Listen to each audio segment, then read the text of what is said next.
This video is just going to show you a few techniques I've used in this track that I'm making to make the synth sounds kind of more interesting and work well together in the track. Just with a few simple techniques that you might want to try in your own productions. So just a quick playback of the track.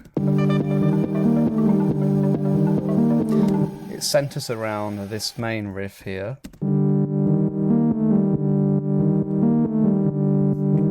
And it ends up being like this.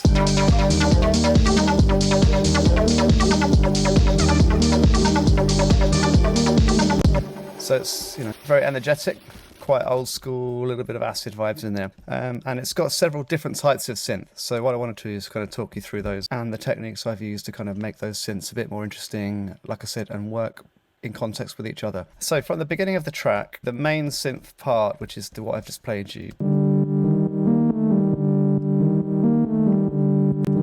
that's holding the whole thing together, and I haven't really processed that too much. That sound was recorded using my Korg Minilog, had a little bit of reverb on the signal going in, and I've just sent a touch of that to a room reverb, which is hard pan to the right, so it's just giving a little tiny bit of ambience spread on the right. So we're not going to be focusing on that because really that's the main synth in the track, and I wanted that to be quite dry and kind of unprocessed. So what I'm going to be looking at is the other sounds in the track and how they relate to that and how they add different elements. So the next sound that we're going to look at is this, I haven't actually given it a name. I should probably give these things a name, but I'm going to call it drone.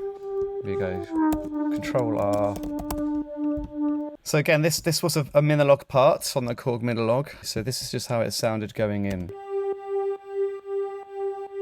You can hear the side chain ducking going on, and that's on the group here. So all of the synths have got the same side chain to a kick trigger. It's a fairly subtle, long form melodic part, which actually helps provide some impact on this section of the track. So as the song builds, this sound has a filter.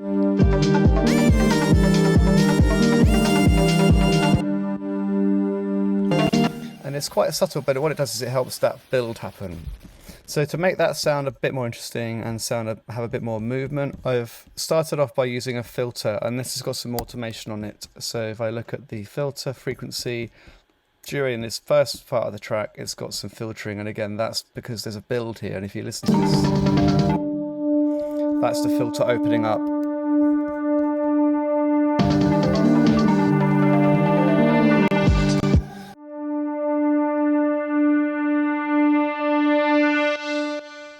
That was played in with the Minilog, and I think there's actually got a little bit of chorus on the sound going in. Next up, I put a cassette plug in. This is by Waves Factory. I really love it. It's actually a good way of adding some subtle saturation, a little bit of noise, not a great deal, but some kind of like static noise and some movement, because obviously tapes inherently are a little bit unstable. And this plugin, you've got all sorts of settings you can use. So stability is about 47%. The spread is wide, 100%, and the erasures, which makes the tape a little bit older and crustier. The input's being driven a bit, the output's being pulled down to compensate, and then I use this preset called Warm Pad, and then I tweaked it a little bit. That's without it. That's with it. It's really giving it some edge. It's making it a bit kind of dirty and weird. Much more stereo. Just more interesting, adds a bit more, feels a little bit more sort of dark and scary, especially on this bit here. As that filter opens up. And I think it gives a bit more life to it. It makes it not just feel like it's a bit flat. It gives it a bit more of a 3D vibe, and it's got some movement to it. And then in the main build up here, you can hear it really start to saturate. As that input is getting pushed on the tape preamp starts to distort.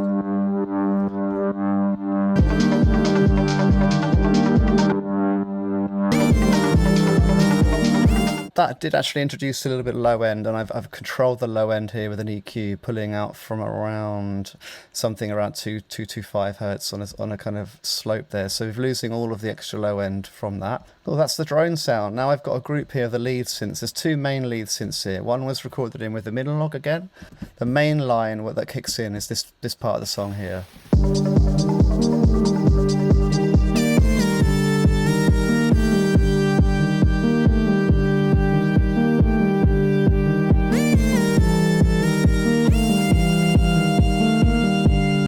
So it's got a bit of a sort of 80s synth vibe.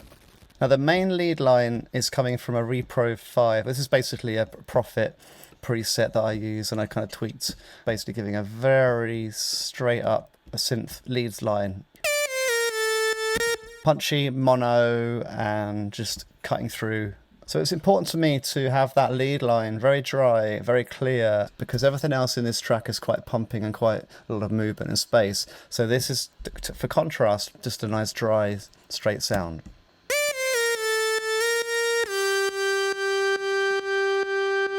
And it's been quantized, so it's very tight,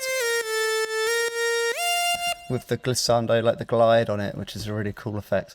Now that's in the track. That's not really being processed at all, to be honest with you. But the cool thing I did was I basically recorded another layer of that in as an audio take from the Minilog and just playing along. So I kind of doubled that line with a different sound.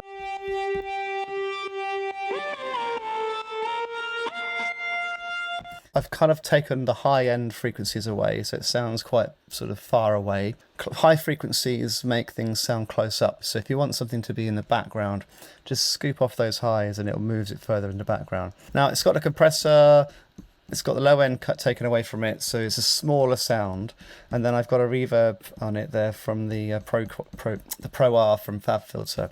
And this is quite quiet compared to the main dry lead sound, but what it's doing is it's basically giving some life and some contrast to this main lead line. If you listen to them together,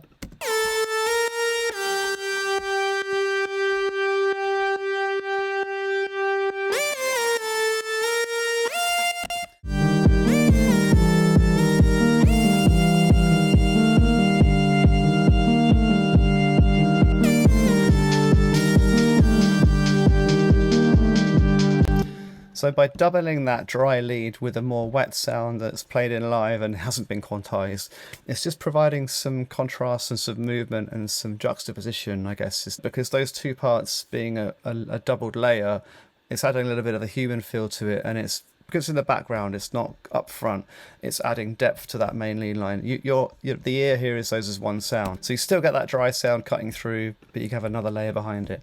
Next up, we've got this arpeggio part, which is another type of lead line in the song, really. It's doing a sequence that was recorded in audio from Minilog again. So program that.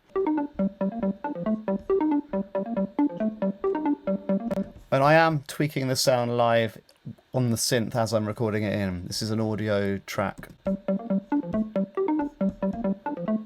This is what it sounds like without any processing.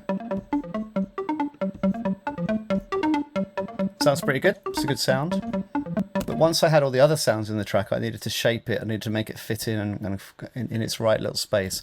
So first off, the first EQ in the chain, taken off all of the low end below sort of 130 with a slope. I've got this amazing Lindell Neve channel strip. That's doing a filter at 360, so really it's another filter. Then a little bit of a boost at 7.2, a little bit of a cut at 10k, and I'm pushing it a little bit on the preamp just to give it some saturation, some kind of proper old school saturation. Next up, we've got this auto filter. Now that's not always on, that's coming in at certain parts of the song. So if we look at device on, it's only on in that first section, and then it comes off for the next section. And that's doing a very wide bandpass filter. So on this part of the song, it sounds like this, here. So it sounds smaller. It's not such a dominant part of the song. I want there to be a build and a feel of anticipation. And then when this kicks in the next part of the song, here, at this part of the song, that filter comes off and it suddenly feels bigger. Not only does it come on and off, the filter also moves sort of around. So while it's on, we can look at the frequency automation, and this automation line here is where that bandpass is shifting around. And I performed this live with the MIDI controller, recorded the automation in live with the MIDI controller. And in the track,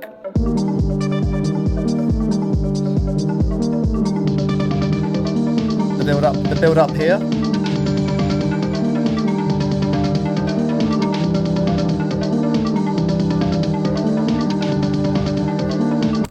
So that frequency shifting just helps that sound just have a little bit of movement, cuts through a little bit better, just feels a bit more exciting. Similar thing with the reverb. Now the reverb on this track is from the Pro R, which I like a lot. It's a nice digital reverb from FabFilter. First half of the song, it's on, or the intro section, the reverb's on.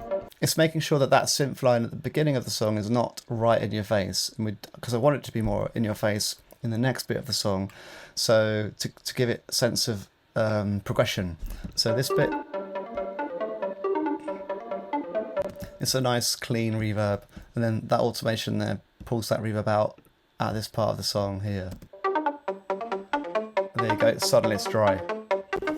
Now they've also done another filter to pull out the super high end. Then I have another channel strip from the Lindell, which is the Neve.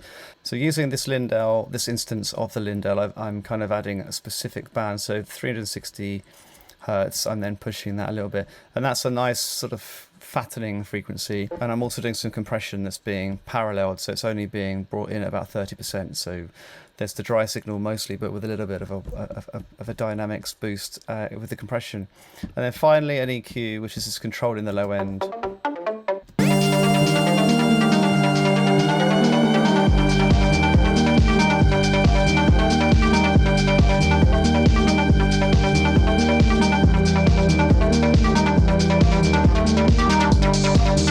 So it's that part of the song, the arpeggiator, is the main focus. So having a reverb on it at that point would make it further away and less prominent. So I took the reverb off there. So that's the arpeggio sound. The next synth sound is the main sort of atmosphere synth. It's another drone type sound. It's providing a higher level of atmosphere, and it's quite abstract. It's not particularly in time with the track. It's just doing these swells.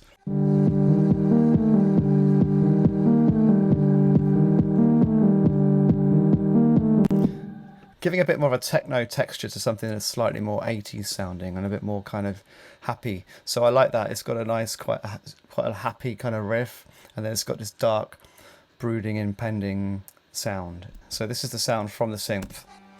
In fact, this is from a new synth that I bought, which is by Unfiltered Audio, and it's called Lion. It's fantastic. It's a free synth, and it's amazing. I think it's free. Anyway, yeah. This is the sound.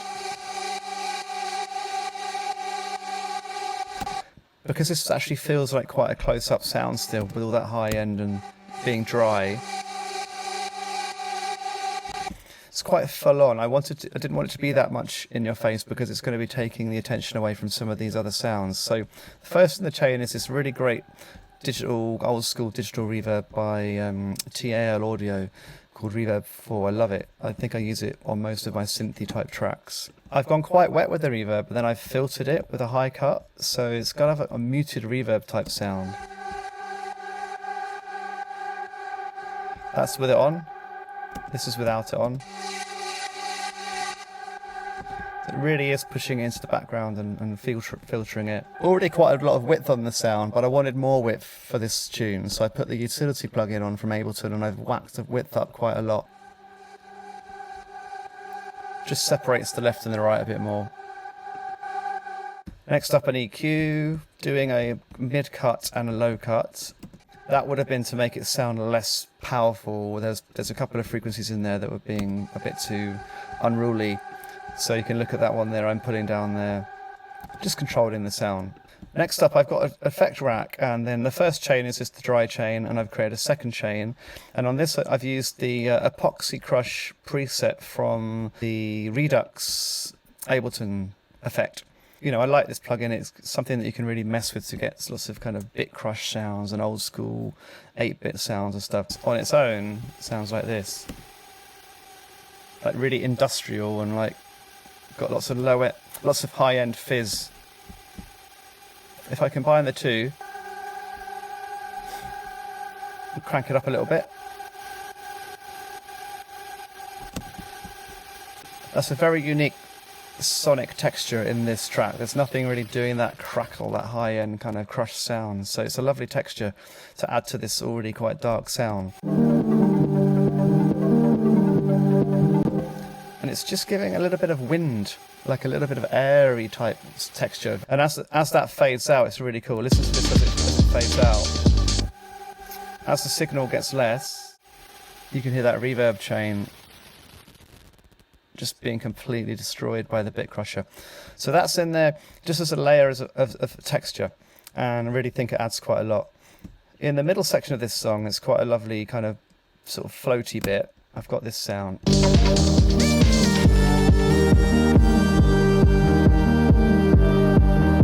It's a nice transition. It goes from being full-on up, squelchy acid up, to this more kind of floaty synth pop section.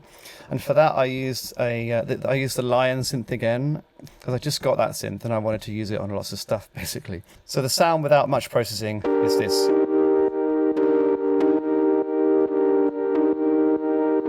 And it's just doing the chords. It's complementing that main bass riff there.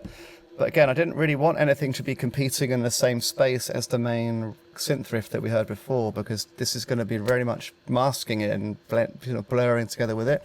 So I wanted to move it out of the way and make it further away and wider and just more atmospheric. So the first thing I did was I added Valhalla delay to it, and that sounds like this. So every time the chords note changes, you hear this little kind of delay slap thing happening. Just creates some movement. And next up, we've got this Dimension by Plug and Mix, which is essentially like an old vintage style, like chorus type effect without it. Here you go.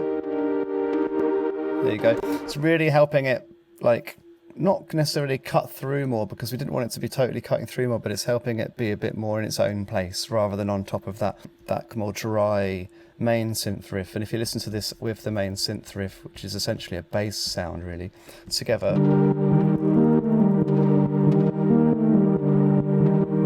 the second synth that we're looking at now feels like it's surrounding that synth, which is in the middle and nice and dry. Next up, I'm actually just filtering it a little bit just to control the low end. I didn't want any low end on this, so I filtered it from 200 hertz down.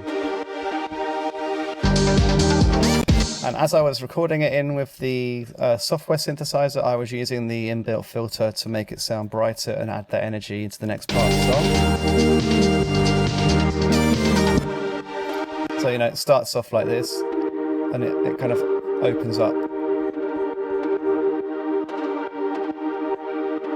It starts to get brighter.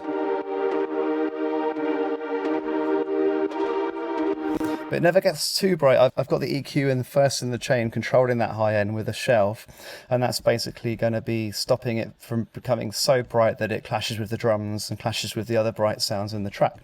So altogether, all these synths, if you just listen to the synth, I'm just going to solo the synthesizer group in this song.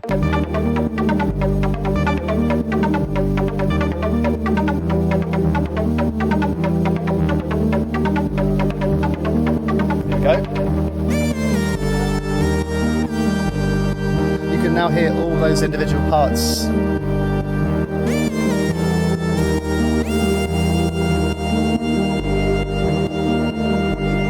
And of course, the main thing that happens when the main drop happens is the bass comes in, which is this. So those are just some very simple ideas that I use on this particular track. I think synths can be very complex sounds, and if you start layering loads and loads on, you can get yourself into a place where everything's really muddy and you can't hear the leads. You feel like it's all a bit of a blur. So what you have to try and do is think about where you want the focus to be at a different point in the song, and you can use automation, you can use EQ, filters at different points in the track to move things around, make them further away, make them closer up. I haven't done much panning in this song, but you can obviously use panning a lot to kind of move a sound around if you want it to be kind of moving around. But obviously this song had that main dry synth. It's this one here, which is the dry lead. And I love how dry and simple that is. And then this other main looped riff part here. And I like how static those sounds are and how solid they are. So the other synths needed to have movement and needed to have space rather than just being all a bunch of dry sounds competing with each other. So I hope that was helpful, and let me know what you think. Let me know if you've got any other ideas yourself for how you process synths, whether you use stock plugins, whether you combine effects. But hopefully this was helpful. Cheers.